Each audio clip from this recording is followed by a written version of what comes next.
گناہ کو پھیلانے کا ذریعہ بھی مت بنو، کیونکہ ہو سکتا ہے آپ توبہ کر لو، پر جس کو آپ نے گناہ پر لگایا ہے وہ آپ کی آخرت کی تباہی کا سبب بن جائے۔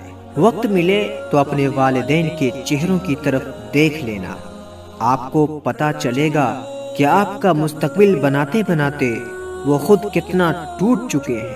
اگر صبح کے وقت پارک میں واک کرنے سے آپ کی چربی پگھلتی ہے تو 5 وقت مسجد کی طرف جانے سے آپ کے گناہ بھی پگھلتے ہیں۔ چربی کی ہے تو گناہ کی فکر بھی کریں۔ کچھ لوگ اپنے خلاف تو ایک لفظ بھی برداشت نہیں کر سکتے، لیکن اپنا زیادہ تر وقت دوسروں پر تنقید میں صرف کر رہے ہوتے ہیں۔ کسی کی خوشی میں شریک نہ ہو، بلکہ اس کی خوشی کی وجہ بنو، اور ہر کسی کے دکھ میں شریک ہو جاؤ، لیکن اس کے دکھ کی وجہ نہ بنو۔ کچھ رشتے بھی کرائے مکان کی طرح ہوتے ہیں، ان کو جتنا مرضی سجا لو، سنبھال لو، لیکن وہ کبھی اپنے نہیں ہوتے۔ انسان کو خوبصورت ہونے کے بجائے خوبصیرت ہونا چاہیے۔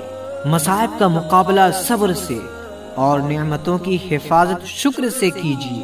زندگی میں سب سے زوردار تھپڑ بھروسہ مارتا ہے۔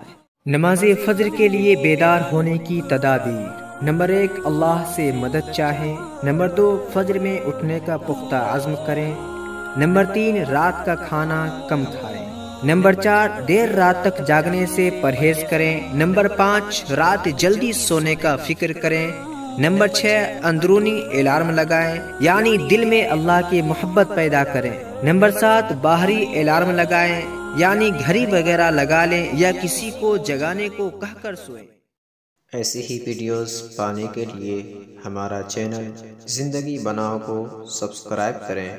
ایسی ہی ویڈیوز پانے کے لیے ہمارا چینل زندگی بناؤ کو سبسکرائب کریں۔